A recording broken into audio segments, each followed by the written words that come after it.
saya Novia Ernadi Setiana Putri, calon guru penggerak angkatan 9 Kabupaten Madiun. Dan di samping saya ini, rekan saya, Bapak Doni Sasongko dari SDN Milen 02 sebagai guru kelas 2. Pada kesempatan kali ini, kita akan melakukan supervisi akademi praobservasi. Tujuannya adalah untuk mengukur sejauh mana persiapan observer dalam melakukan kegiatan observasi supervisi akademi. Baik, langsung saja nih Pak Doni ya. Siap. Selamat pagi Pak Doni. Selamat pagi. Bagaimana kabarnya Pak Doni? Alhamdulillah, baik sekali hari ini. Pada kesempatan kali ini saya akan mengajukan pertanyaan kepada Pak Doni. Baik, mulai saja nih Pak Doni, pertanyaan yang pertama. Tujuan pembelajaran apa yang dilakukan Pak Doni pada saat pembelajaran? Untuk kali ini pembelajaran ini siswa mempelajari tentang benda hidup dan tidak hidup. Jadi saya akan membuat dua tujuan. Yang satu, siswa dapat menyebutkan ciri-ciri benda hidup dan benda tak hidup. Dan yang kedua, siswa dapat menganalisis perbedaan benda hidup dan benda tidak hidup. Begitu.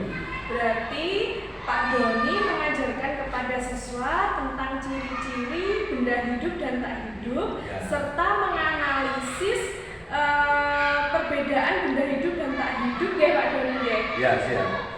Jadi saya juga ingin mengembangkan ciri-ciri benda hidup dan tak hidup, serta menganalisis benda hidup dan tak hidup. Jadi siswa itu dapat memahami perbedaan benda hidup dan tidak hidup. Oh, jadi Pak Doni memfokuskan yang bagian pengembangan ciri-ciri benda hidup dan penganalisis. Nah, itu yang Pak Doni fokuskan. Jadi kemudian pertanyaan selanjutnya Pak Doni, strategi apa yang Anda siapkan untuk pembelajaran ini Pak Doni? Ya, berhubung ini mempelajari tentang benda hidup dan tak hidup, dan kebetulan di kelas 2, jadi saya menggunakan pembelajaran tentang saintifik, pembelajaran diferensiasi, dan siswa itu nanti saya akan bagi menjadi 3 kelompok. Yang pertama auditori, nanti siswa akan didengarkan dengan suara-suara benda. Dan yang kedua menggunakan pembelajaran media visual. Jadi siswa nanti akan diberi gambar, contoh gambar benda hidup dan benda tidak hidup, seperti itu benar. Dan yang ketiga, siswa yang mempunyai cara belajar kinestetik, nanti saya akan berikan puzzle yang diharapkan pembelajaran itu bisa lebih komunikatif dan berbudaya positif. Seperti itu. Sangat luar biasa sekali Pak Doni. Pak Doni akan menyiapkan pembelajaran yang menggunakan pendekatan saintifik dan membagi anak-anak menjadi 3 kelompok sesuai gaya belajarnya. Dan pertanyaan selanjutnya Pak Doni, media apa yang akan digunakan pada saat pembelajaran? Jadi media yang saya gunakan untuk pembelajaran nanti salah satunya adalah menggunakan media proyektor. Jadi memunculkan gambar PTT benda hidup dan tidak hidup. Seperti itu. Oh ya, jadi sangat itu ya Pak Doni, kalau kita menggunakan media proyektor itu anak-anak akan berantusias. Iya, karena langsung anak-anak itu dapat melihat contoh-contoh benda aslinya. Oh ya Pak Doni. Untuk pertanyaan berikutnya Pak Doni, kapan waktu pelaksanaan pembelajaran ini akan dilaksanakan Pak Doni? Mungkin pembelajaran ini kalau tidak ada halangan akan saya laksanakan pada hari Selasa depan ini, jam pertama dan jam kedua. Jadi baik Pak Doni, semoga pembelajaran Pak Doni nanti berjalan dengan lancar dan sesuai dengan tujuan yang apa Pak Doni inginkan. Jadi sekian dari saya Pak Doni. Terima kasih atas waktunya. Wassalamualaikum warahmatullahi wabarakatuh. Waalaikumsalam warahmatullahi wabarakatuh. Selamat pagi anak. Pagi. Ya, hari ini. Ya. Jadi sebelum kita mulai pelajaran, maka kita berdoa dulu menurut agama dan kepercayaan masing-masing. Berdoa mulai.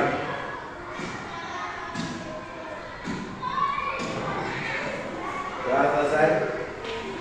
Coba hari ini agak masuk siapa? Oh, masuk semua. Alhamdulillah.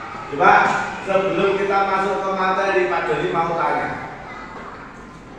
Di alam ini ada dua benda. Di alam ini ada dua benda. Enek watu, enek uwe, apalagi ada manusia, ada hewan. Yang kamu ketahui tentang batu pertama kali, apa batu? Batu ini duwe nyawa ora? Tidak. Bisa bergerak apa tidak? Tidak. Bisa bergerak kalau digerakkan. Berarti hidup apa mati? Tidak. Berarti tidak hidup. Lain manusia bisa bergerak, bisa bernapas, membutuhkan makanan. Berarti hidup. Nah, di sini Pak Doni mau menerangkan tentang lingkungan biotik dan lingkungan abiotik. Lingkungan biotik dan lingkungan abiotik. Sebelum ke lingkungan abiotik dan lingkungan biotik, kita tahu dulu adalah lingkungan. Lingkungan itu apa? Siapa yang tahu? Lingkungan. Nah, lingkungan. Oh, lingkungan ini. Lingkungan itu adalah yang ada di sekitar kita. Nah, di sekitar kita itu yang ngapain? Ada apa saja kan? Di sekitar kamu ada apa yang kamu ketahui? Di sekitar kamu, di sekitar sekolah. Di sekitar sekolah ada lapangan, benar? Ada tanaman, ada meja, apalagi ada buah-buahan, benar? Apa? Apalagi papan tulis, ya, sini jebol. Di lingkungan rumahmu, di dekat rumahmu ada apa? Pohon bunga. Nah, di sekitarnya ada pohon bunga, buah-buahan, apa nih? Batu, pasir, rumah, banyak dan lain-lain. Nah, lingkungan di sekitar kita yang ada di sekitar kita itu namanya lingkungan. Lingkungan itu dibagi menjadi dua. Nah, lingkungan itu dibagi menjadi dua. Lingkungan abiotik dan lingkungan biotik. Sekarang kita belajar ke lingkungan abiotik dulu. Lingkungan abiotik itu adalah lingkungan yang tidak hidup. Tak hidup. Jadi segala sesuatu yang ada di sekitar kita yang tidak hidup, maksudnya tidak hidup ini ya, tidak bernapas, tidak bernyawa, tidak bergerak, tidak tumbuh, itu namanya tidak hidup. Contohnya apa cak? Pasir, air, batu, tanah, rumah, dan lain-lain. Itu namanya lingkungan abiotik. Abiotik. Sekarang lingkungan biotik.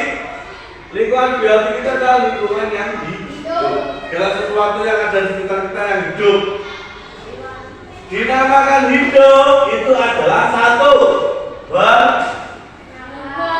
bernafas, dua, bergerak, tiga, berkembang biak, apa nih? Tiga, makan minum, membutuhkan makan atau minum.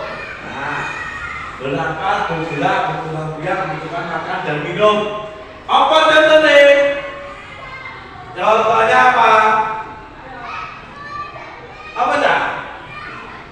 Hewan, apa lagi?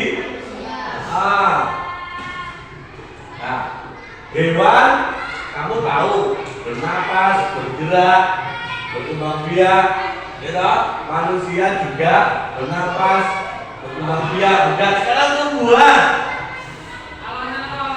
Tumbuhan itu bernapas atau tidak? semua itu tetap bernapas, berkembang biak pula. Tidak selalu berkembang, bergerak pula. Bergerak, tumbuhan itu bergerak mengikuti arah sinar matahari. Nah, coba. Kalau kamu paham dari sini, dari penjelasan Pak Doni tadi, coba tak ulang lagi. Dari penjelasan Pak Doni, tak kasih pertanyaan, 3 pertanyaan. Silakan ditulis dulu. 3 pertanyaan, dan bukunya dibuangkan dulu. 3 pertanyaan saja, ya. Tanpa kamu melihat buku dari penjelasannya Pak Doni jelaskan tadi, kamu buka tidak, kamu tulis 3 pertanyaan. Ya, nomor 1.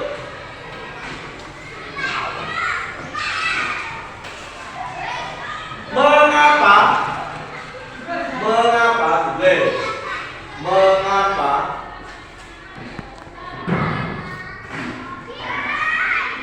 tumbuhan disebut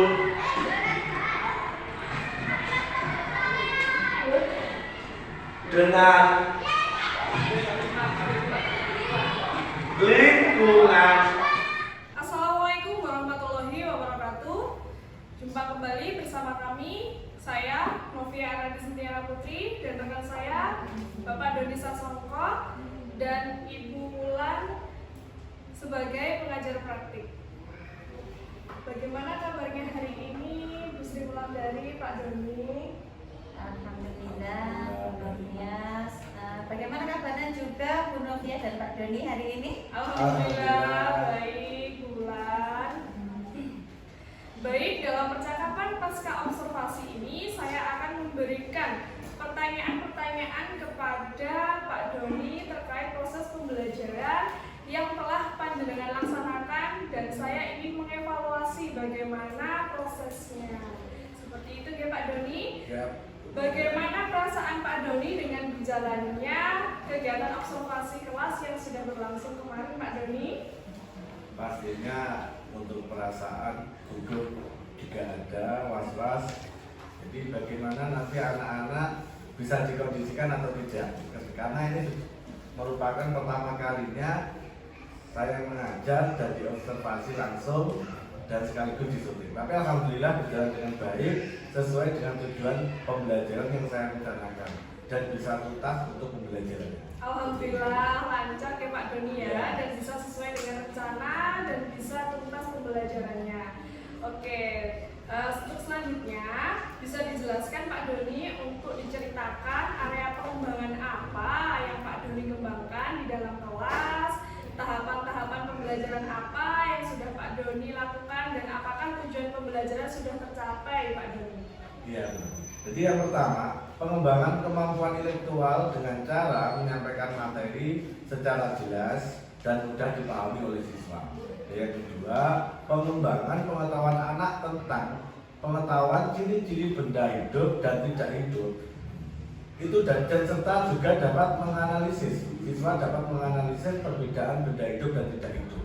Dan yang ketiganya, penyajikan kegiatan pembelajaran yang berdiferensiasi sesuai dengan kebutuhan siswa, karena di dalam kelas itu banyak macamnya siswa itu pembelajarannya harus kita gunakan berdiferensiasi, jadi berbeda-beda.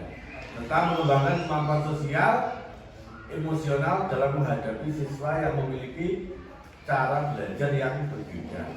Dan untuk tujuan pembelajaran sudah tercapai, anak-anak mampu mengikuti pembelajaran dengan baik sesuai tujuan pembelajaran yang saya rencanakan. Seperti itu, Novia. Baik sekali Pak Doni, berarti untuk area yang dikembangkan adalah pada kemampuan pengetahuan dan penyampaian materi ke anak, bagaimana dalam menyampaikan materi yang mudah dipahami oleh anak ya Pak Doni ya.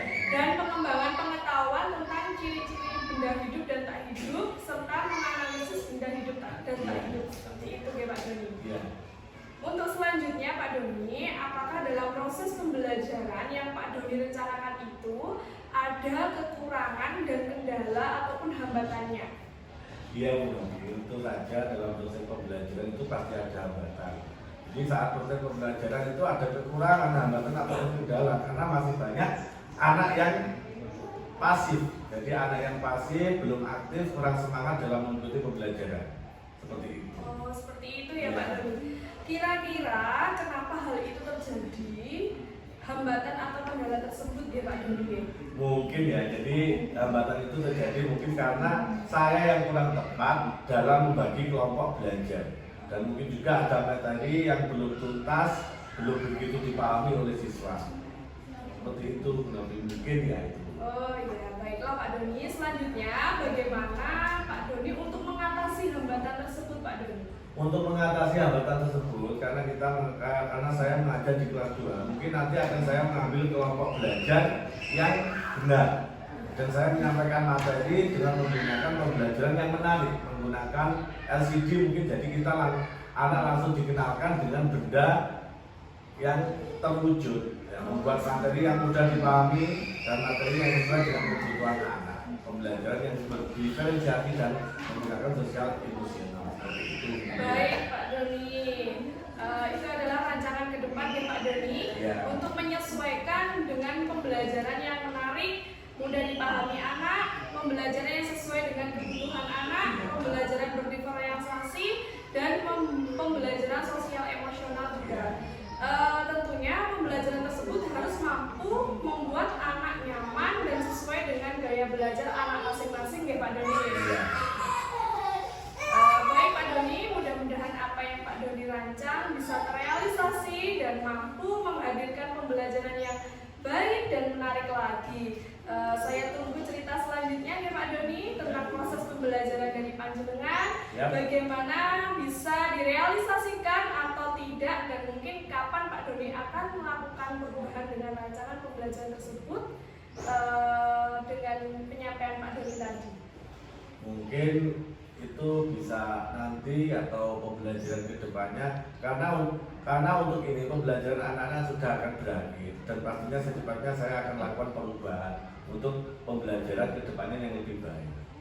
Baik Pak Doni, mungkin bisa dilakukan di awal semester ya Pak Doni, Iya, awal semester. Atau di mana waktu yang bisa disesuaikan dengan kondisi lingkungan sekolah kita, seperti itu ya Pak. Ya, siap. Terima kasih Pak Doni atas jawabannya. Mudah-mudahan apa yang Bapak rencanakan bisa secepatnya direalisasikan atau dilaksanakan. Selanjutnya, saya berikan kesempatan kepada Ibu Sri Wulandari sebagai pengajar praktik untuk memberikan umpan balik atas percakapan pasca observasi ini atau tentang kegiatan observasi Pak Doni di kelas Ibu Sri Wulandari. Monggo. Iya, terima kasih Bu Novia atas waktu yang diberikan. Menurut saya tadi dari percakapan ini saya mengamati Bu Novia sudah sangat luar biasa ya dalam percakapan dengan Pak Doni tadi.